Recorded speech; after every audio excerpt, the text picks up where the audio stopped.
तो आइए दोस्तों स्टार्ट करते हैं सेम 5 का लॉ का सजेशन पेपर। ठीक है। अच्छा, अब ये सब जो सजेशन पेपर है टोटल मिला के 55 क्वेश्चन है। ये 55 जो क्वेश्चन है बहुत इंपॉर्टेंट क्वेश्चन है। ट्राई करिएगा सारा 55 क्वेश्चन अटेम्प्ट करने का और इस चीज़ के बारे में प्रैक्टिस करने का। ठीक है, आइए आंसर वाइज डिस्कस करते हुए जाएंगे। पहले आते हैं लॉन्ग क्वेश्चन और डिस्क्रिप्टिव क्वेश्चन के ऊपर। तो define company under companies act 2013, explain it's essential characteristics. आते हैं कहाँ है सर इसका आंसर। अब हमारे मैथ में जब जाइएगा, हमारे मैथ में आपको पहला ही क्वेश्चन आपको ये मिलेगा चैप्टर 1 का इंट्रोडक्शन टू कंपनी के ऊपर। आइए देखते हैं। तो what is company? According to the companies act 2013 section 2 clause 20, a company is defined as a company incorporated under this act or any previous company law. Its simple terms, a company is an incorporated association organized by law as separate legal entity distinct from its members. Features क्या है sir companies का? पहला है देखिए, separate legal entity, यानी कि company और जो उसके ओनर्स है दोनों ही अलग अलग इंसान है। सर इंसान है, हाँ सर, कंपनी भी एक तरीका का इंसान है but an artificial person, right, जो लॉ के द्वारा बना हुआ है। Second, artificial person, company is an artificial person. ठीक है। Third, common law, common seal, company खुद साइन नहीं कर सकती है, इसीलिए कंपनी का एक पर्टिकुलर कॉमन सील होता है जो कंपनी के सिग्नेचर को रिप्रेजेंट करता है। दैट्स कॉल्ड ऑफिशियल सिग्नेचर और stamp of the company.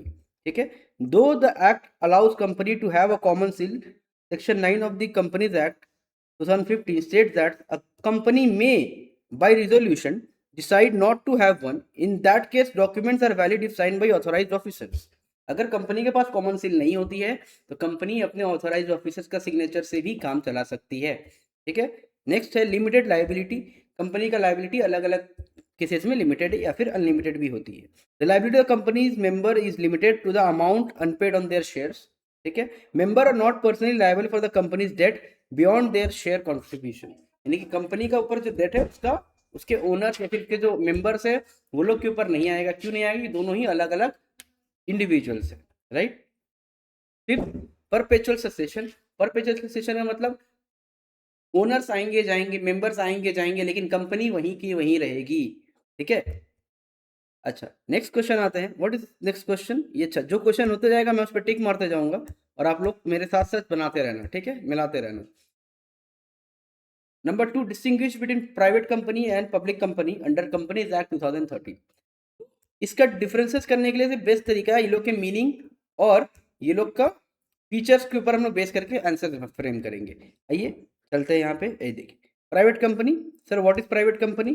Private company according to section 2 clause 68 of the Companies Act 2013, a private company is a company that by its article of association imposes the following key restriction. क्या क्या key restrictions? Restricts the right to share its, transfer it shares, अपना shares को transfer करने से restrict करता है।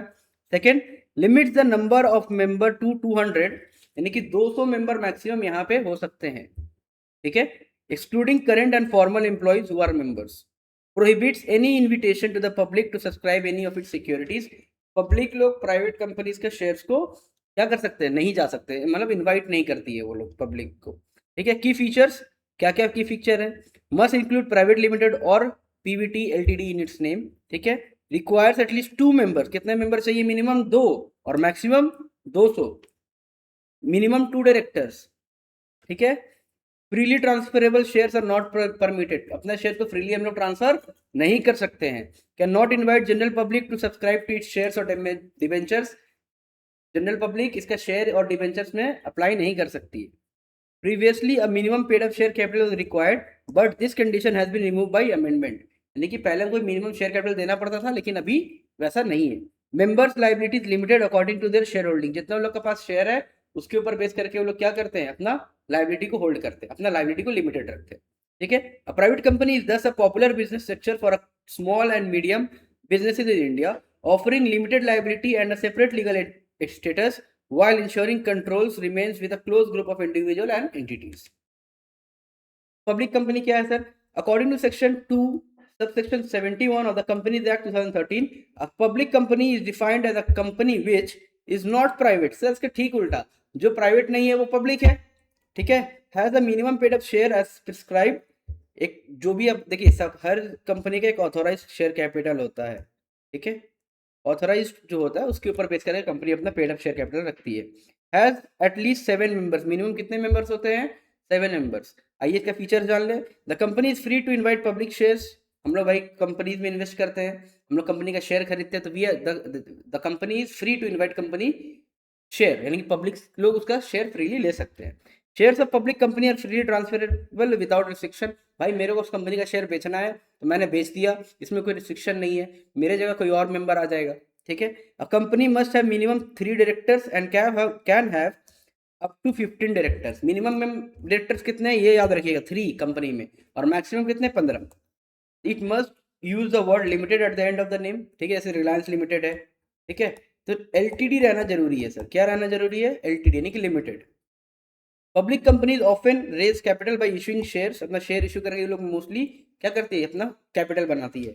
And get their listed on stock exchange, और stock exchange को लिस्ट कराने के पहले, अभी तो आईपीओ बहुत सारा आता है, तो आईपीओ जब इशू होता है कंपनी क्या करती है? शेयर कैपिटल अपना जनरेट कर रही है तो बाय इशूइंग द शेयर, ठीक है। It has higher regulatory compliances and disclosure obligation to protect the interest of public shareholder, इसमें बहुत सारे रूल्स एंड रेगुलेशंस है।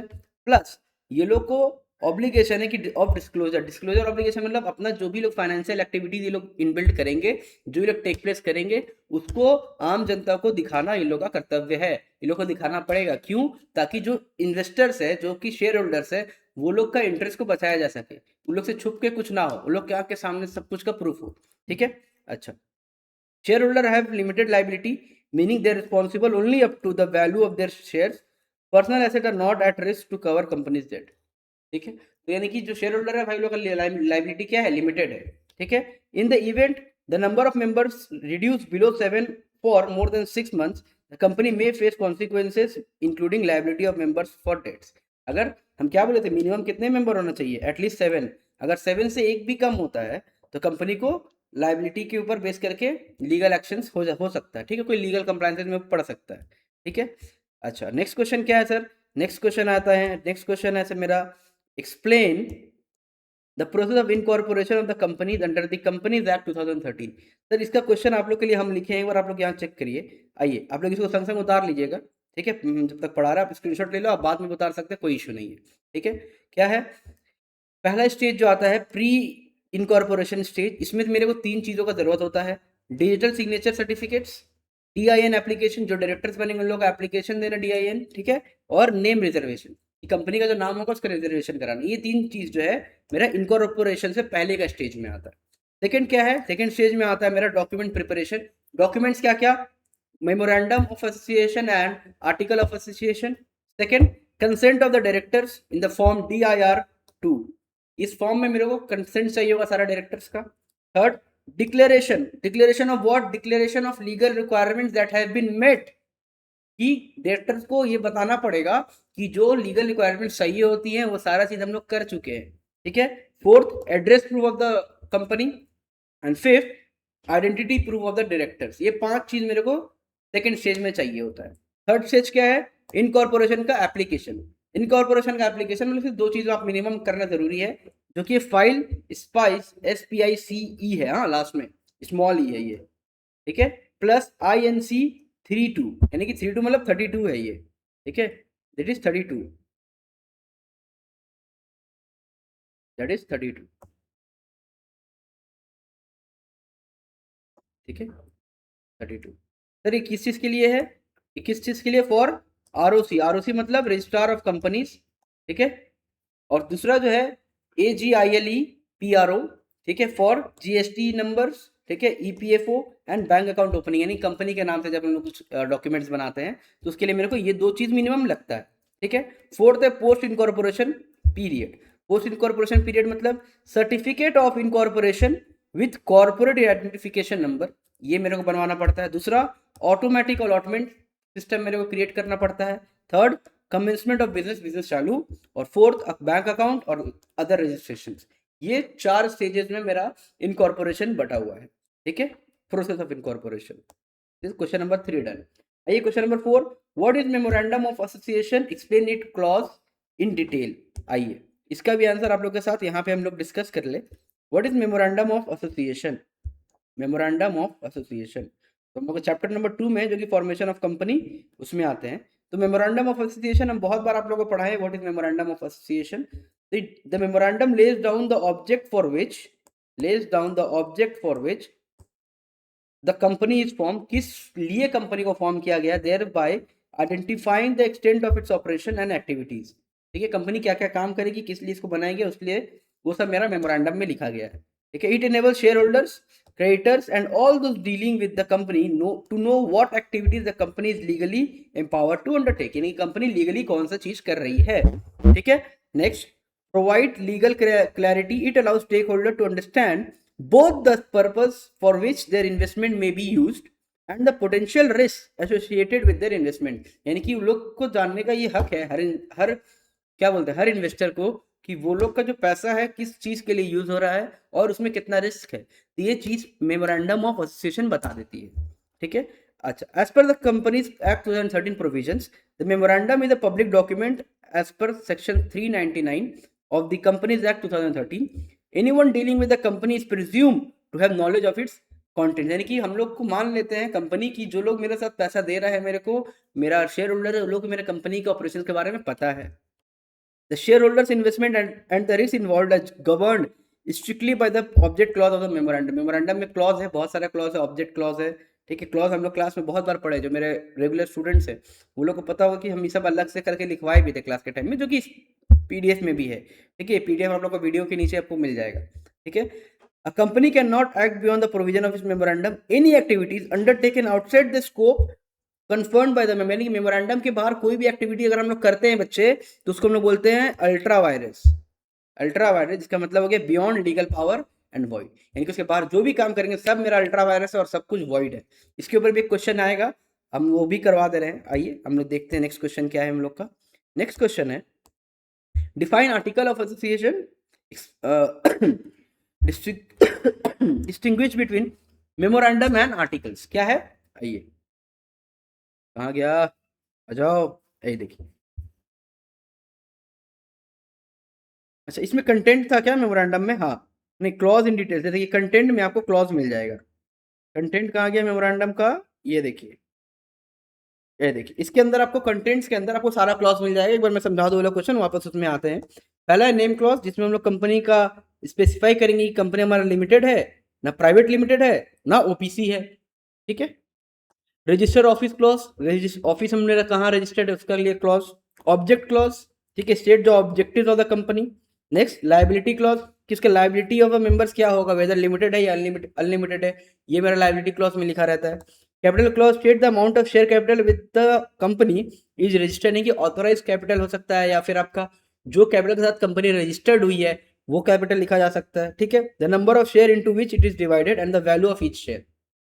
ठीक है, subscription clause specify the names of the subscribers, यानी कि जो इनिशियल सब्सक्राइबर है, their addresses and shares taken by each. In the case of public company at least 7 subscribers, in a private company में कितना, at least 2, और ओपीसी में तो भाई एक ही है, तो एक ही सब्सक्राइबर का ही बारे में लिखा रहेगा।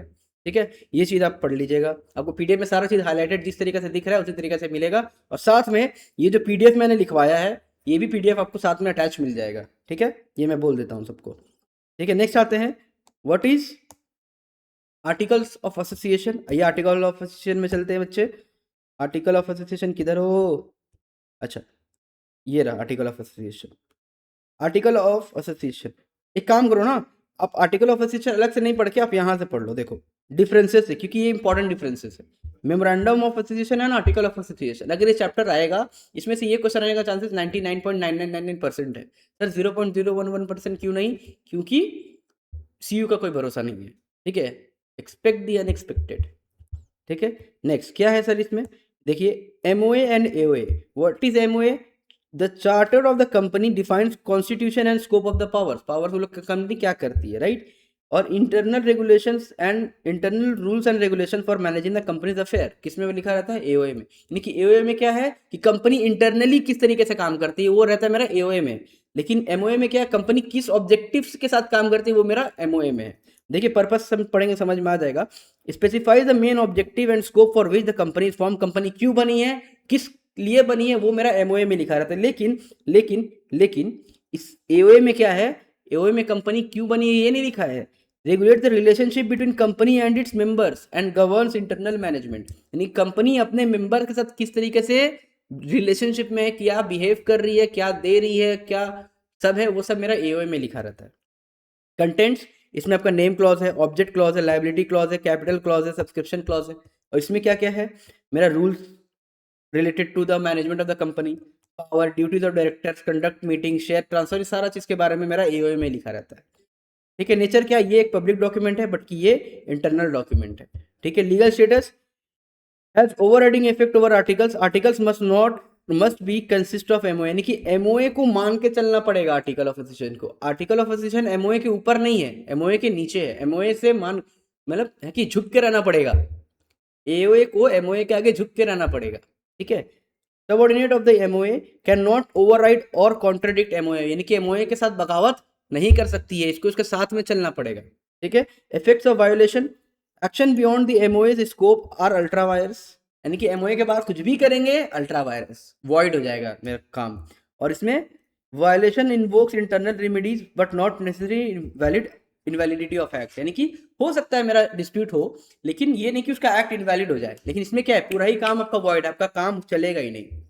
ठीक है, अच्छा, alteration can be altered only by special resolution. ठीक है, एमओए, और ये भी ऑल्टर्ड हो सकता है बाय स्पेशल रेजोल्यूशन, दोनों ही स्पेशल रेजोल्यूशन। सर तो डिफरेंस कहाँ है, अगर दोनों को स्पेशल रेजोल्यूशन पास करके हम कर दे तो डिफरेंस क्या है, डिफरेंस ये है कि इसमें जो स्पेशल रेजोल्यूशन है approval of registrar of companies और समटाइम्स सेंट्रल गवर्नमेंट का भी अप्रूवल लगती है एमओए को चेंज करने में या फिर ऑल्टर करने में, लेकिन यहाँ पे सिर्फ मेंबर का रेजोल्यूशन में ही करने से हो जाएगा।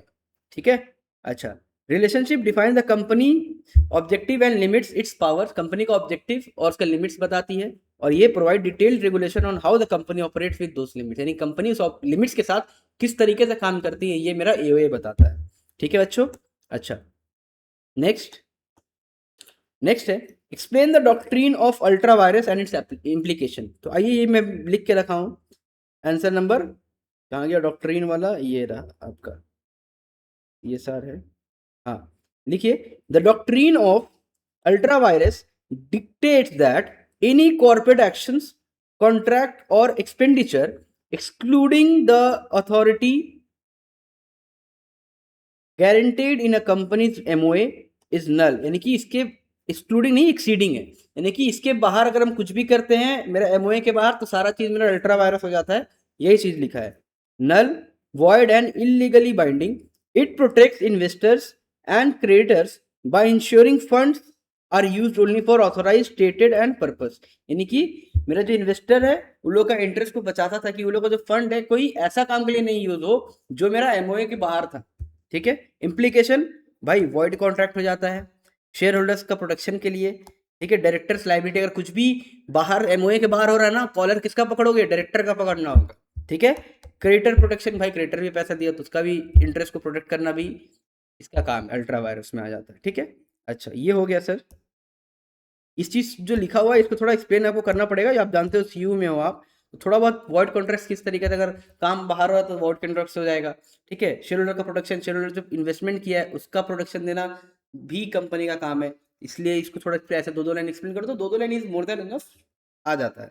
ठीक है, लेकिन हाँ थोड़ा सा भरने का ट्राई करना, जितना भर सको उतना बढ़िया, लेकिन लॉ का पेपर है तो हम लोग को सटीक होना पड़ेगा, ज्यादा भरना अच्छा बात नहीं है लॉ का पेपर में। ठीक है, क्योंकि law we are specific to what we are saying, हम लोग जब भी कुछ बात करते हैं रिलेटेड टू लॉ, हम लोग काम टू काम बात करते हैं, हम लोग इसमें नहीं जाते कि हमको ये करना है, ये कहानी नहीं बनाना है मेरे को, भाई ये और कोई ऐसा चैप्टर सब्जेक्ट नहीं है जिसमें मेरे को लिखना पड़ेगा ज्यादा, लॉ में जितना लिखा हम उतना ही लिख पाएंगे, उससे ज्यादा हम नहीं लिख पाएंगे। तो बस आपको बस एक एक दो लाइन आपको एक्सप्लेन करता ना, आपको सारा पीडीएफ मिल जाएगा भाई, दबा के मिल जाएगा नीचे, कहाँ मिल जाएगा, नीचे यार, नीचे आपको सारा सारा पीडीएफ मिल जाएगा, नो वरीज। इस वीडियो को देखो, एंड तक देखो, और आई होप क्या, फॉर श्योर जितना क्वेश्चन बन सकता था इसमें से, स्टोलन पेपर ऐसे ही नाम नहीं रखा है भाई पीडीएफ का, आपको सारा चीज मिल जाएगा, नो वरीज। अभी तो स्टार्ट ही हुआ है, मजा देखो, आगे आगे देखो होता है क्या, है ना। आइए, व्हाट इज प्रोस्पेक्टस, प्रोस्पेक्टस क्या है सर, आइए व्हाट इज प्रोस्पेक्टस पे चलते हैं, कहाँ गया सर प्रोस्पेक्टस, आपने तो मार्क किया था, कहाँ है प्रोस्पेक्टस, ये तो प्रोस्पेक्टस क्या है, a prospectus must include what, a prospectus में क्या होना चाहिए, प्रोस्पेक्टस में होना चाहिए द डेट ऑफ इशू, ठीक है। कब इशू हुआ था prospectus? Details of the company, registered address हो गया, डायरेक्टर्स का नाम, ऑडिटर्स का नाम, बैंकर्स का नाम, ये सारा नाम उसमें रहता है प्रोस्पेक्टस में। Capital excuse me, capital structure and types of securities offered, objects of the issue and plans for the raise fund, financial statements and auditors reports for previous years, risk factor evolved in investing, invest करने में क्या क्या risk factor, ये सारा चीज मेरे prospectus में लिखा रहेगा। Details of directors remuneration and interest, ठीक है। Undertakings of board regarding fund management, procedure and time schedules for allotment of securities, legal actions, litigation and investigation involve in company. नहीं, ये कंपनी के अंदर जितना भी सारा चीज होता है जो लिखी लीगली मेरे को दिखाना पड़ता है, किसको? अपने इन्वेस्टर्स, अपने शेयर होल्डर्स और अपने स्टेक होल्डर्स को, वो सारा चीज मेरे प्रोस्पेक्टस में होना चाहिए। ठीक है। टाइप्स क्या क्या है सर? पहला रेड हियरिंग प्रोस्पेक्टस है। It is a primarily prospectus that does not include the price or number of securities offered used during the book building process where the issuer collects bids to determine the price. It must be filed with the registrar of the company that at least 3 days before the opening of the subscription. Subscription open करने से पहले मेरे को registrar से sign कराना पड़ता है। क्या? Red herring prospectus. It includes में क्या क्या रहता है देख लो, ऑल इन्फॉर्मेशन एक्सेप्ट क्या क्या, द फाइनल प्राइस डिटेल्स।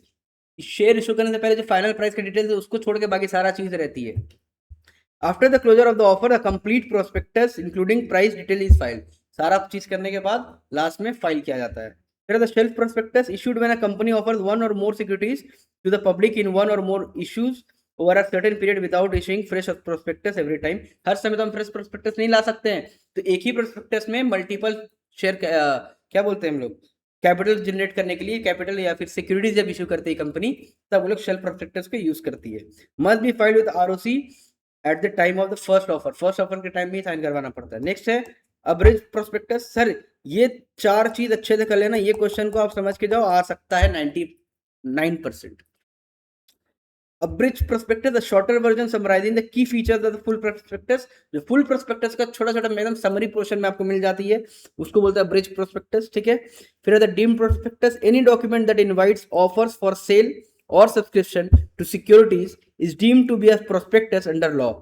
जो भी क्या चीज, जो भी डॉक्यूमेंट कंपनी के द्वारा ऑफर की जा रही है सिक्योरिटीज के लिए, ठीक है, उसको हम लोग बोलते हैं prospectus. Even if it is not described as such, अगर उसमें डिस्क्राइब नहीं भी हुआ है कि सर ये सिक्योरिटीज इश्यू करने के लिए हम लोग प्रोस्पेक्टस बनाए, फिर भी उसको हम लोग प्रोस्पेक्टस ही बोलते हैं। It includes documents prepared by intermediaries such as brokers, agents and underwriters offering securities to public on behalf of the company. जो कंपनी के बिहाफ पे जो सिक्योरिटीज ऑफर कर रहे हैं, कि ब्रोकर्स हो गए, ठीक है, अंडरराइटर्स हो गए, ये लोग भी अगर करते हैं डॉक्यूमेंट तो भी इसको हम लोग क्या बोलते हैं, डीम्ड प्रोस्पेक्टस। तो मान लेते कि ये प्रोस्पेक्टस ही है। Govern under section 25 clause 1 of the Companies Act 713, legal provision related to prospectus contents and liabilities are apply equally to deemed prospectus। जो जो लीगल एप्लीकेबल्स है, जो भी लीगल एप्लीकेशंस है, वो सारा सारा सारा जो कि प्रोस्पेक्टस का है वो सारा ही डीम्ड प्रोस्पेक्टस में अप्लाई होता है। ठीक है। हम लोग इसमें फर्क क्या है, हम लोग ये कंपनी खुद से नहीं भी बोल सकता है कि भाई ये प्रोस्पेक्टस ही है, ठीक है, लेकिन कंपनी के जो इंटरमीडिएरी जैसे कि ब्रोकर हो गए वो लोग इसको एज एन प्रोस्पेक्टस आप लोग को दिखा रहे हैं एज इन्वेस्टर्स को, ठीक है, उसको भी हम लोग डीम्ड प्रोस्पेक्टस ही बोलते हैं। अच्छा, नेक्स्ट है what explain misstatement in prospectus and remedies available to the investors. क्या क्या है सर? मिस स्टेटमेंट्स क्या है? अरे यार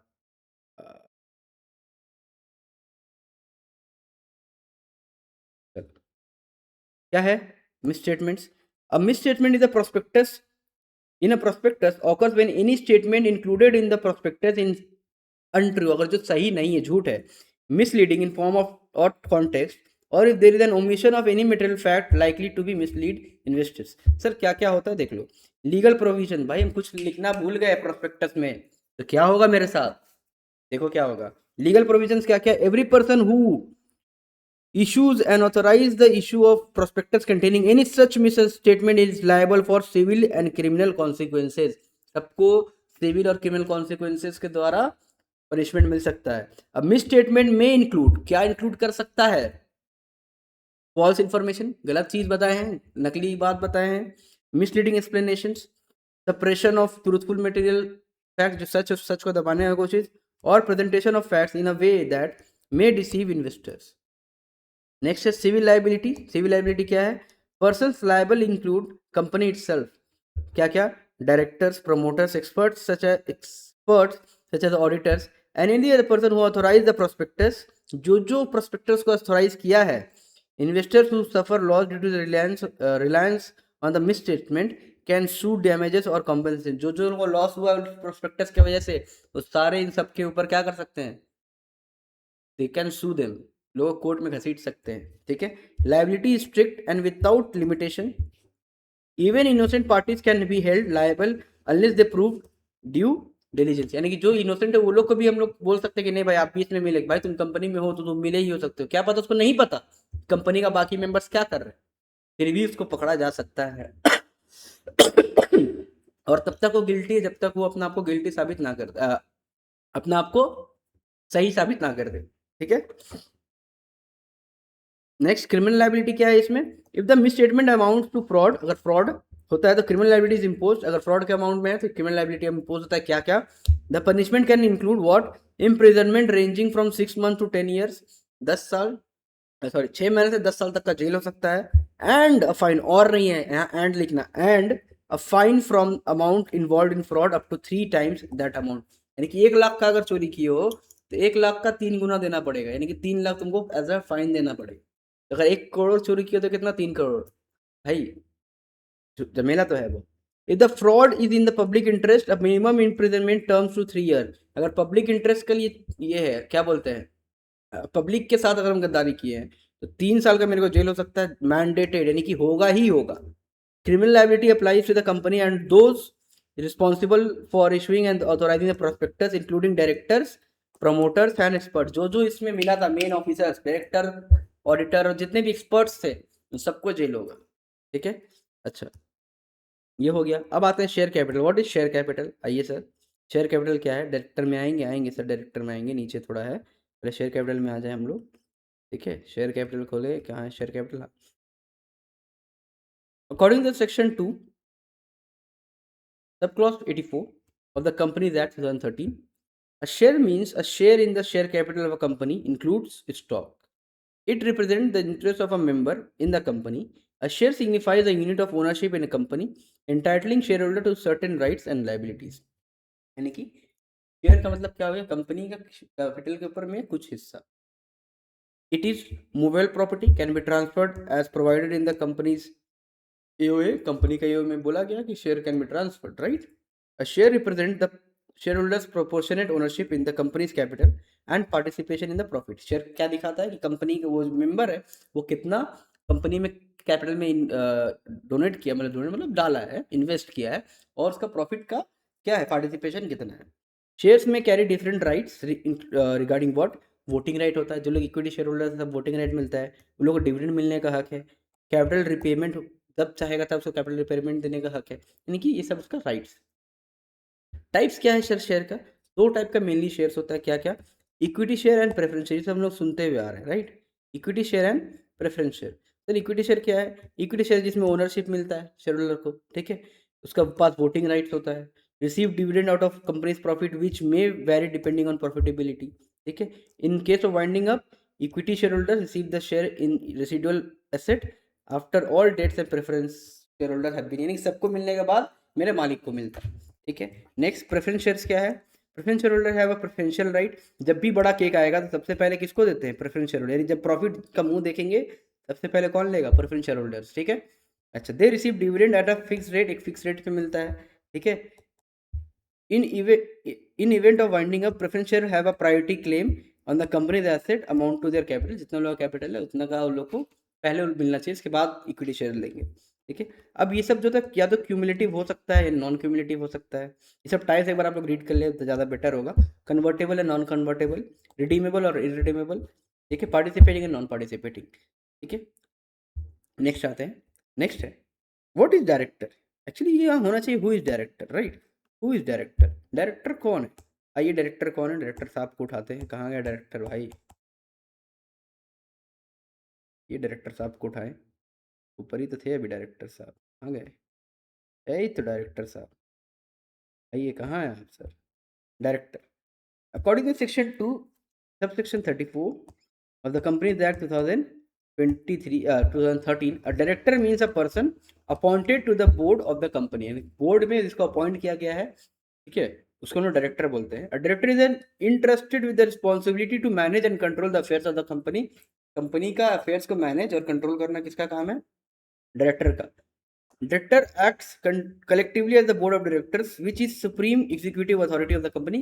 नहीं, कंपनी का एग्जीक्यूटिव अथॉरिटी में सबसे सुप्रीम कौन सा? डायरेक्टर का. ठीक है.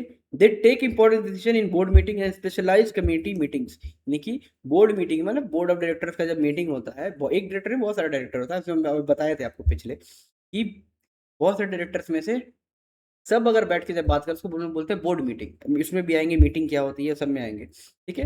Directors are considered the brains of the company, holding a pivotal position in formulating strategies and policy decisions for the company's operations and growth. The directors are accountable for ensuring compliances with laws, safeguarding shareholders' interest and managing company efficiently. यानी कि company को एक तरीके से सारा देखभाल कौन करता है? डायरेक्टर. तो अगर कंपनी में एमओए के ऊपर अगर जाके कुछ होगा तो किसको पकड़ना चाहिए? भाई डायरेक्टर को पकड़ो. ठीक है, ये बात याद रखना. करता धरता यही है. इसके बाद क्या बोले? Explain the powers and duties of the director under companies act 2013. आइए पावर एंड ड्यूटीज पे चलते हैं. कंपनी डायरेक्टर का कहा गया पावर एंड ड्यूटीज? डायरेक्टर का ड्यूटीज एंड राइट्स. ठीक है, राइट्स एक तरीके से पावर है. हाँ,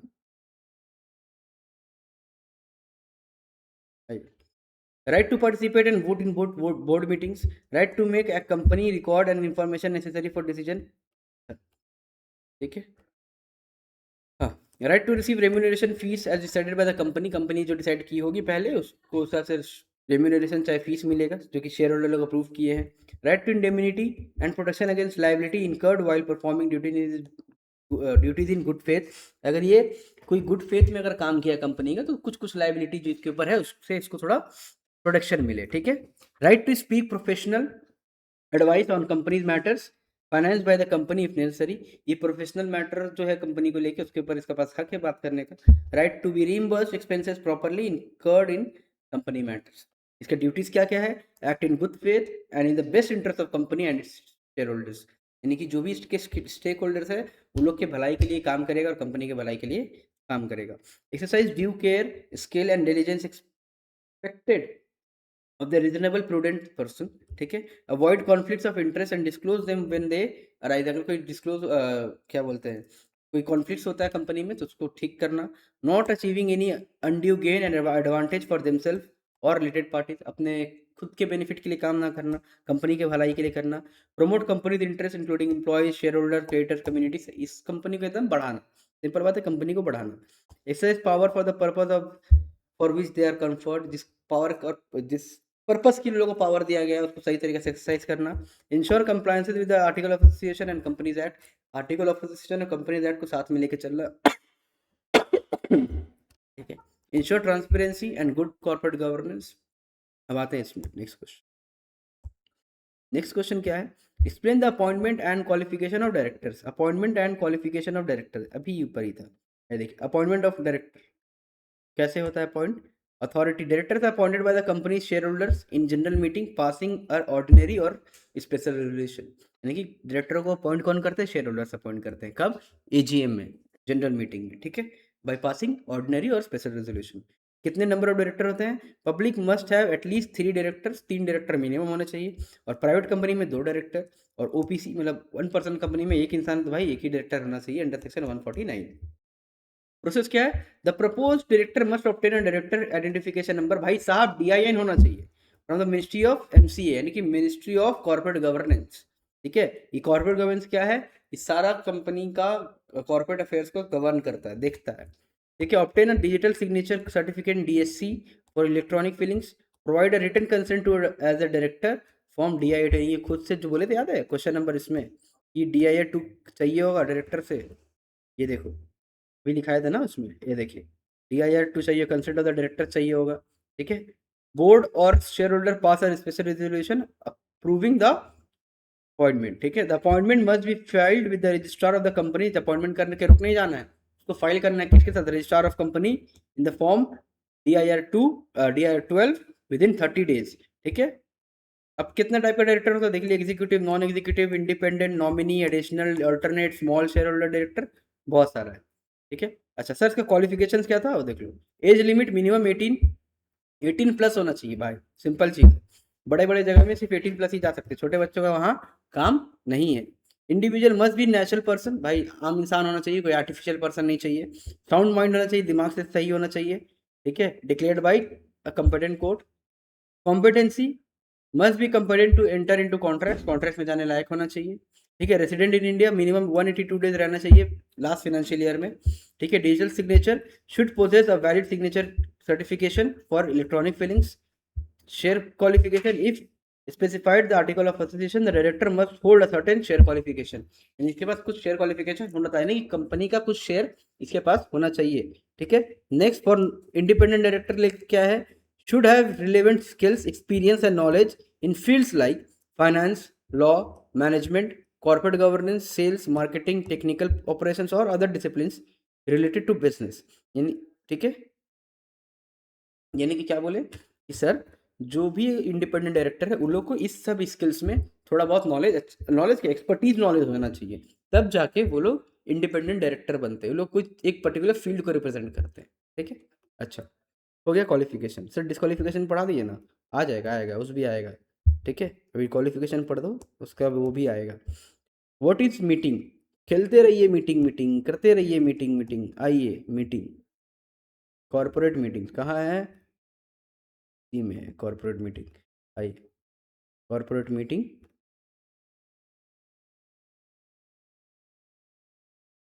कॉर्पोरेट मीटिंग, कॉर्पोरेट मीटिंग में आपको दो चीज़ लिखना होगा, क्या क्या लिखना होगा, एक लिखना होगा एजीएम और extra ordinary general meeting EGM. क्या है एजीएम, क्या है sir, AGM is a yearly meeting where shareholders review the company's financial performance, approve financial statements, declare dividends, appoint or reappoint directors and auditors, and discuss other key matters related to the company governance। यानी company का जो legal main जरूरी काम है उसको discuss करते कब, general meeting में। टाइमिंग एंड फ्रीक्वेंसी देख ले, ये लिखना बहुत जरूरी है आपका। फर्स्ट AGM कब होता है, must be held with in 9 months from the end of the first financial year, यानी कि अगर मार्च में खत्म हो रही है तो 9 महीना के अंदर एक पहला EGM होना चाहिए। दूसरा सब्सिक्वेंट EGM उसके बाद must be held with in 6 months from the end of the financial year, 6 महीने के बाद। ठीक है, 6 महीने के बाद, फाइनेंशियल ईयर 6 महीने बाद। The gap between 2 AGM must not exceed 15 month, 15 महीने से ज्यादा बीच का गैप नहीं होना चाहिए फर्स्ट और सेकंड EGM के बीच में। If the first AGM is held within the stipulated period, the company is exempted from holding another AGM in the year of incorporation। ठीक है, अगर सही टाइम पे अगर हो जाता है तो ईयर ऑफ इनकॉर्पोरेशन में आपको दूसरा एजीएम करने के लिए जरूरत नहीं पड़ती है। नोटिस ऑफ मीटिंग, मीटिंग का notice, a clear notice of the meeting should be at least 21 days। ठीक है, must be given to all the share holder, देखिए शेयर होल्डर को 21 दिन पहले आपको भेजना पड़ेगा, जिसमें आपका डेट, टाइम, वेन्यू और business to be transacted at the AGM, कौन सा चीज को लेकर हम लोग बात करेंगे वो किसमें आपका इसमें होना चाहिए, नोटिस में होना चाहिए। The notice should also include explanatory statement for any special business, अगर कोई स्पेशल बिजनेस डिस्कस करना है तो उसके लिए एक एक्सप्लेनेटरी स्टेटमेंट लगता है। ठीक है, time and venue, what time and venue भाई मेंशन रहता है उसमें, कब रहता है, सुबह 9 से शाम को 6 बजे तक, on a day that is not a national holiday, कभी भी रख सकते हैं सिर्फ एक नेशनल हॉलीडे को छोड़ के। अच्छा, it is typically held at the registered office or location within the city, town or village where the registered office is situated. भाई साहब कहाँ करेंगे, कहाँ, मेरा रजिस्टर्ड ऑफिस है, या तो रजिस्टर्ड ऑफिस में, या तो ऐसा जगह कोई भी एक प्लेस है, जैसे हम लोग का कोलकाता में एक कला मंदिर है, साइंटिफिक ऑडिटोरियम, ये सब जगह हो गया। तो एक कला मंदिर में तो मैक्सिमम एजीएम्स होती हैं, तो एक ऐसा जगह जो मेरा कंपनी का रजिस्टर्ड ऑफिस के अंदर हो। ठीक है, अनलिस्टेड कंपनी में hold AGM anywhere in the India if all members consent in writing, और जो अनलिस्टेड कंपनी है वो कहीं भी कर सकती है भाई, इंडिया के अंदर कहीं भी, लेकिन सारे मेंबर्स को राइटिंग में कंसेंट देना पड़ेगा। Procedural requirements के AGM must be called by the board of director or a person authorized by the board. The quorum must be present for the meeting, quorum होना चाहिए, quorum मतलब minimum number of person required to be present in the meeting to take place, उसको हम लोग बोलते हैं quorum। Resolution are passed by the shareholder present and can be ordinary of the special resolution depending on the matter। ठीक है, share holders present होना चाहिए, ठीक है। कैन बी ऑर्डिनरी हो सकता है, स्पेशल रेजोल्यूशन भी पास हो सकता है, लेकिन डिपेंडिंग ऑन द मैटर, लेकिन शेयर होल्डर्स को पास करना पड़ेगा। कौन करेगा रेजोल्यूशन? शेयर होल्डर्स, ठीक है। Minute must be recorded to the document the proceeding, और मीटिंग में जो भी बात होगा सबको रिकॉर्ड करेगा कौन? ऑब्वियसली आदमी। किस में? मिनट में, ठीक है। अब सेकंड पार्ट है जो कि एजीएम हो गया। अब आते हैं ईजीएम। ईजीएम क्या है? An EGM is convened to address tracing corporate issues such as removal of director or key executive, approval of mergers or acquisition, amendment to the company's constitution, capital restructuring or other significant decisions that impact the company. It serves as a forum for shareholders to discuss and approve special businesses that arises between two schedules AGM, यानी कि दो AGM के बीच में अगर कभी कोई ऐसा situation आता है कि मेरे को कंपनी को मर्ज करना पड़ेगा, कैपिटल स्ट्रक्चर चेंज करना है, या कुछ डायरेक्टर को हटाना है, ठीक है, कोई नया डायरेक्टर को अपॉइंट करना है, यानी कि ये सब के लिए मेरे को एक इमरजेंसी में एक बुलाना पड़ता है मीटिंग, जिसको हम लोग बोलते हैं एक्स्ट्रा ऑर्डिनरी जनरल मीटिंग, जिसमें स्पेशल केसेस डिस्कस होती हैं। अथॉरिटी टू कॉल ईजीएम, किसके वजह से पास अथॉरिटी है? पहला BOD, whenever deems to necessary, जब उसको नेसेसरी लगेगा वो ईजीएम बुला लेगा। Shareholders having at least 10% of the share paid up share capital, जिसके पास 10% पेड अप शेयर कैपिटल है वो ईजीएम बुला सकता है। By submitting a valid requisition specifying the matter to be discuss, एक वैलिड चीज दिखा कि भाई हमको ये चीज डिस्कस करना है। Upon receiving a validation requisition the board must call EGM with in 21 days, ये वैलिड रिक्वेजिशन मिलने के बाद बोर्ड को 21 दिन के अंदर मीटिंग बुलाना पड़ता है। Meeting must be held within 45 days from the date of the requisition, और जिस दिन ये मिला, ठीक है, रिक्वेजिशन मिला, उसके 45 डेज के अंदर मीटिंग होना चाहिए। The board fails to call the meeting, the requisitionist can convene the EGM themselves within 3 months of the requisition date. अगर बोर्ड नहीं करती है 45 डेज के अंदर, तो उसके बाद जो रिक्वेजिशन डेट था उससे 3 महीने के अंदर जो अप्लाई किया था, ठीक है, मेंबर जो अप्लाई किया था के पास 10% पेड अप शेयर था, वो खुद से मीटिंग रखवा सकता है। Notice and procedures, at least 21 days clear notice बता चुके हैं, ठीक है, एक एक्सप्लेनेटरी स्टेटमेंट आपको देना पड़ता है। और unlike AGM, EGM can be held on any day, EGM किसी भी दिन हो सकता है, इंक्लूडिंग नेशनल हॉलीडे के दिन भी हो सकता है, और हो सकता है कोई भी लोकेशन में भी, इंडिया का कोई भी लोकेशन। आपको रजिस्टर्ड ऑफिस की जरूरत नहीं है कि रजिस्टर्ड ऑफिस जिस स्टेट में है उसी स्टेट में को करना हो, उसी सिटी में करना हो, ऐसा कोई नहीं है, कहीं भी, ठीक है, कि इमरजेंसी में कर रहे हैं ना भाई, ठीक है। Matters considered in EGM, EGM में क्या क्या मैटर्स होता है? All matters transacted in EGM are considered special. Removal और अपॉइंटमेंट ऑफ डायरेक्टर, सब जो भी जितना भी स्पेशल चीज है वो सारा चीज मेरा ईजीएम में बात करेंगे हम, ठीक है। Quorum and voting, the quorum and voting requirements are generally similar to other general meeting, but since the matter is special usually special resolution required 75%, यानी कि ईजीएम में मेरे को मिनिमम 75% चाहिए होता है, ठीक है। मेजोरिटी को पास करना पड़ेगा, majority are pass, 75% minimum passing चाहिए होता है ईजीएम में, ठीक है। इस शेयर होल्डर्स में vote in person, by proxy और इलेक्ट्रॉनिकली इफ अलाउड, ये 3 तरीके से, तो खुद आके वोट कर सकता है, दूसरा या प्रॉक्सी किसी और को भेज के करवा सकते हैं, तीसरा इलेक्ट्रॉनिकली कर सकते हैं इफ अलाउड हो तो, ठीक है।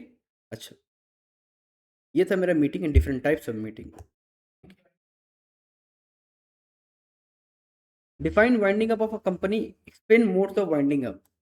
आइए इसका आंसर हम लिख के रखें, आइए देखते हैं कहाँ गया winding up of the company, यहीं तो लिखे थे, कहाँ गया, कितना नंबर क्वेश्चन है ये? 13 का आंसर कहाँ लिखे थे?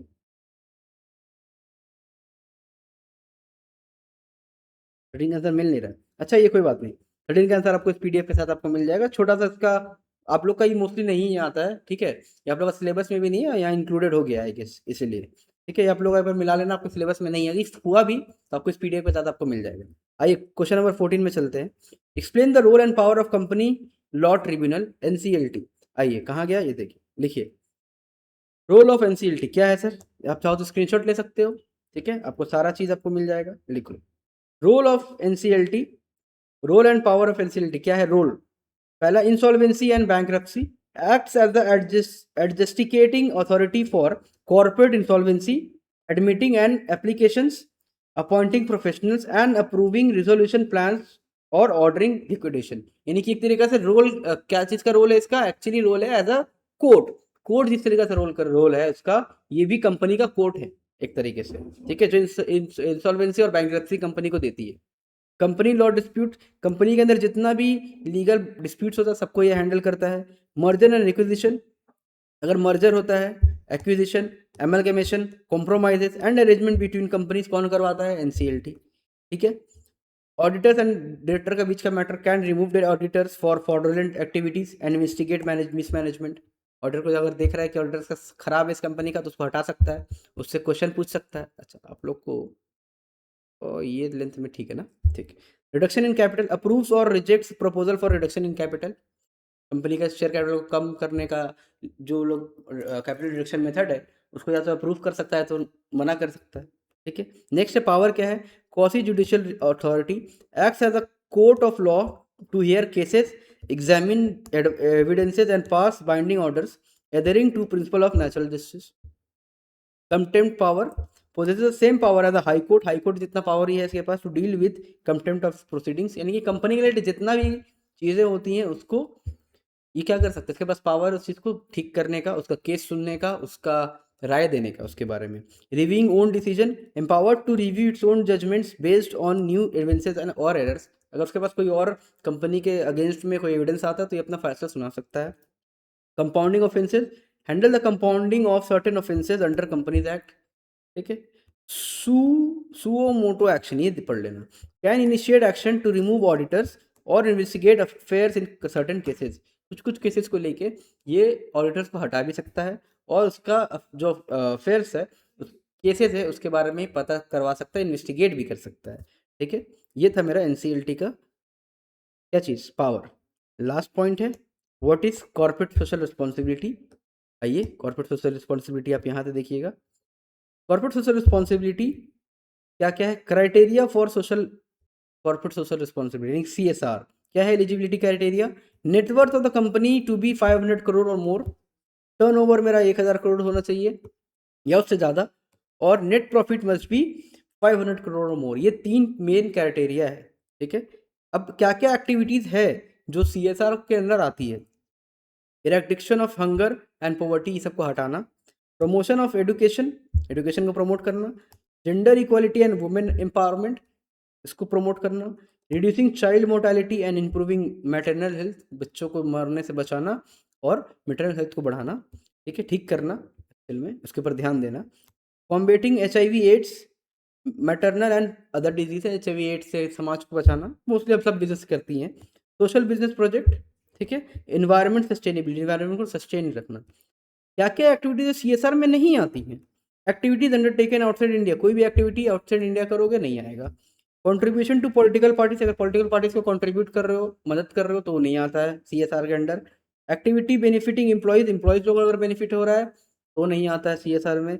Activities in normal course of business, business का नॉर्मल कोर्स में तुमसे कोई एक्टिविटी हो रहा है वो नहीं आता है, कि स्पेशली करना पड़ता है आपको। Activities supported by companies on sponsorship basis, कोई एक्टिविटी करो जो स्पॉन्सरशिप बेसिस में कंपनी को सपोर्टेड है, वो नहीं होगा। Activities for fulfilment of other statutory obligation, कोई एक्टिविटी कर रहे हैं दूसरा स्टैट्यूटरी ऑब्लिगेशन को फुलफिल करने के लिए, भाई वो CSR में नहीं आता। क्या पागल है क्या? नहीं भाई, ये यहाँ तक खत्म हो गया।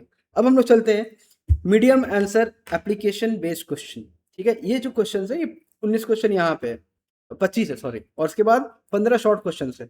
इतना कर लो, आपको और कुछ पढ़ने की जरूरत नहीं है, इसी को अच्छे तरीके से पढ़ो, ठीक है। मैं बहुत धीरे धीरे जा रहा हूँ, कोई दिक्कत नहीं है। अगर आपको लगे कि मैं ज़्यादा जो स्पीड में है तो आप थोड़ा सा वीडियो को हल्का सा पॉज कर लो, हो सकता है मेरा आवाज़ बहुत फास्ट निकलता है। तो एक रिक्वेस्ट है, अगर तुमको लगे कि बहुत फास्ट जा रहा हूँ मैं, तो हल्का सा मतलब 0 पॉइंट कुछ कम कर लो, ताकि फ्लो में बने रहोगे, कोई दिक्कत नहीं है, ठीक है। अच्छा, आइए अब चलते हैं। आइए अब करते हैं medium answer and application based questions. क्या क्या है सर? पहला है explain the types of companies under the companies act 2013। Types of companies, companies का क्या क्या टाइप्स है, आइए पढ़ते हैं कंपनीज के टाइप्स। आइए, कहाँ है टाइप्स ऑफ कंपनीज? ये देखिए चैप्टर नंबर 1 में ही मिल जाएगी आपको ऊपर में, ठीक है। टाइप्स ऑफ कंपनीज क्या क्या है? पहला है OPC, यानी कि 1 person company. According to section 2 sub clause 62 of the Companies Act 2013, a one-person company is defined as a company that has only one person as its member। इसमें company में क्या कितना मेंबर होता है? वन मेंबर होता है, ठीक है, ठीक है। An OPC is incorporated as a private company with just one shareholder who may also be the sole director of the company. Key features क्या है सर इसका? One person acts as a both member and a shareholder. The sole member must nominate another person as a nominee, यानी कि इसको एक nominee बनाना पड़ेगा अपना, who will take over in the case of member's death or incapacity. अगर उस member मर जाता है तो उसके बाद उसका कंपनी को कौन संभालेगा, उसके लिए उसको एक नॉमिनी रखना पड़ता है. The member enjoys limited liability. क्या है लाइबिलिटी? इसका लिमिटेड है. Personal assets are protected beyond the company's obligations. Company obligations के ऊपर पर्सनल एसेट्स सेफ रहता है. ठीक है. OPC enjoys the status of private company and has less compliance requirements than other private companies. ये जो प्राइवेट कंपनी का मौज उठाता है, प्लस इसको लीगल अप्लायंसेस और लीगल कॉम्प्लायंसेस दोनों ही कम उठाना पड़ता है. इसको ज़्यादा नहीं चाहिए, लीगल कॉम्प्लायंसेस में ज़्यादा नहीं है. Minimum 1 director. कितने डायरेक्टर होता है sir? Minimum 1 director with the possibility to appoint up to 15 director. इसके अंदर 15 डायरेक्टर आने का चांसेस है अगर ये अपॉइंट करना चाहे तो मिनिमम 1 डायरेक्टर तो रहता ही है. No minimum paid up capital requirement. कोई एक minimum paid up capital requirement देने का जरूरत नहीं है. Only a national person who is an Indian citizen can incorporate an OPC. जो एक इंडियन सिटीजन है वो OPC चालू कर सकता है. The main objective behind OPC was to encourage single person business entities to enter corporate framework with legal recognition and limited liability protection. यानी कि इसका मेन मोटिव क्या है OPC का? कि जो एक इंसान जो कहीं नौकरी नहीं करना चाहता, who don't want to be slave under the corporate companies, वो खुद का एक कंपनी खोल सकता है जिसका नाम है OPC.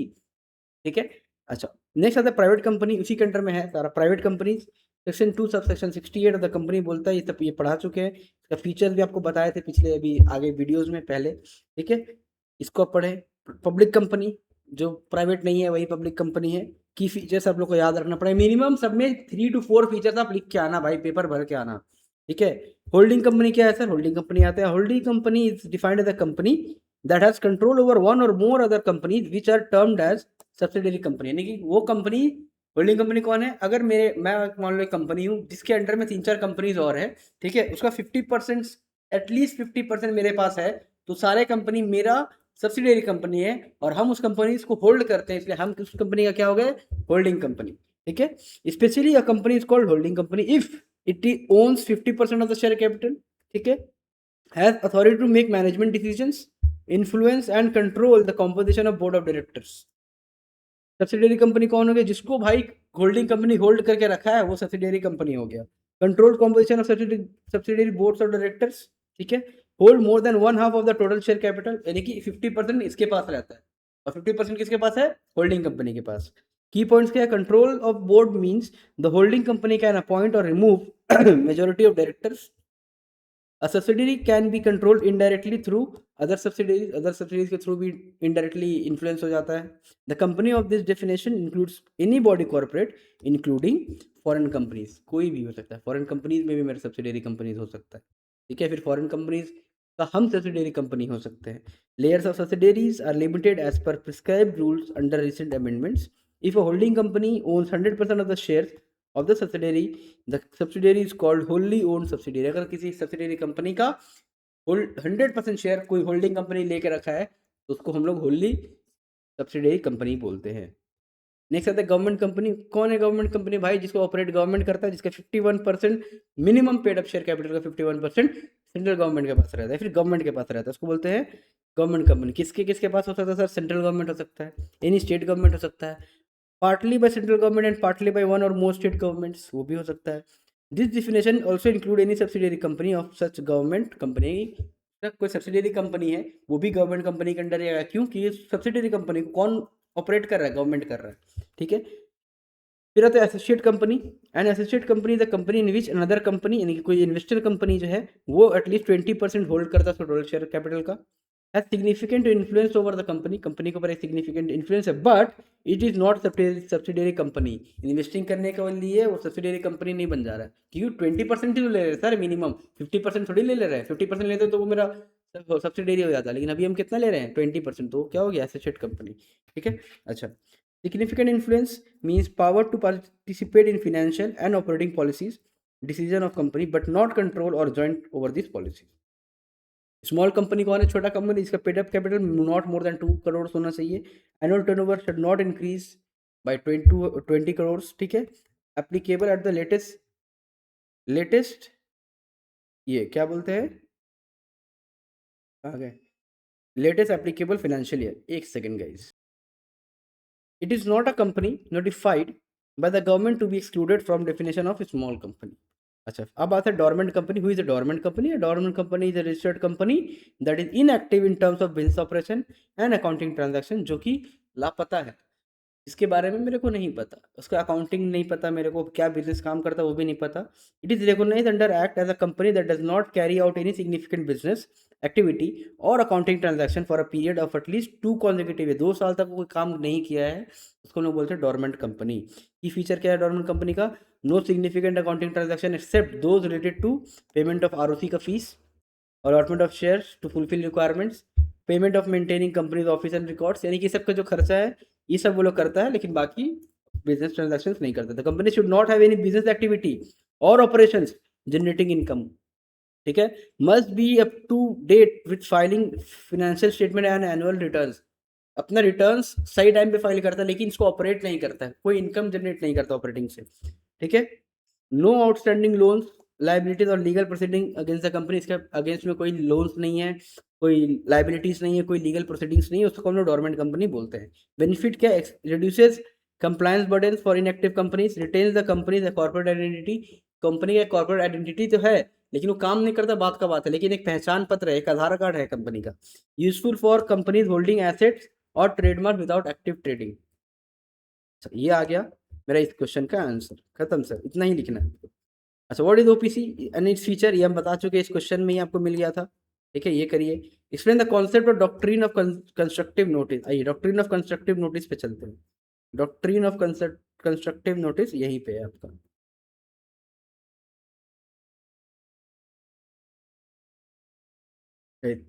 Doctrine of constructive notice क्या है? Doctrine of constructive notice, I this doctrine presume that anyone dealing with the company has knowledge of what public document such as memorandum of association and article of association which are registered with the registrar of companies, यानी कि कहता है doctrine of constructive notice कि जो भी इंसान company के साथ डील कर रहा है, ठीक है, उसको पता है, क्या पता है कि कंपनी का एमओए में क्या लिखा है, एओए में क्या लिखा है, ये चीज उसको पता होना चाहिए, और हम लोग अज्यूम करते हैं कि उसको पता है ये चीज। It is based on the principle that these documents are public record and accessible, so parties entering into contract with the company are deemed to have read and understood the contents of these documents, यानी कि company क्या मानती है कि जो भी मेरे साथ ये डील कर रहा है वो मेरा सारा पब्लिक रिकॉर्ड्स पढ़ा है, समझा है, ठीक है। This means outsider can not claim the ignorance of company's power or restriction stated in the documents. अगर कंपनी के द्वारा उसको कुछ हानि होता है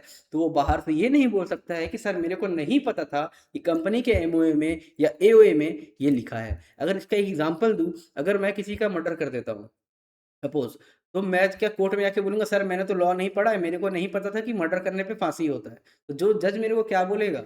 भाई लॉ सबके लिए है, सब वो सबके पास वो हक है उसको पढ़ने का और जानने का कि उसका अधिकार क्या है, उसका वो क्या, उसको क्या नहीं करना है, ठीक है। तो ये सबका अधिकार है, तो मेरे को उसके लिए सजा होगा। तो वही चीज है, अगर कोई इनेबल नहीं करता, कोई आउटसाइडर आके बोलता है कि सर मेरे को नहीं पता इस मेरा कंपनी में क्या लिखा हुआ है, तो भाई उसमें हम लोग उसका साथ नहीं दे पाएंगे।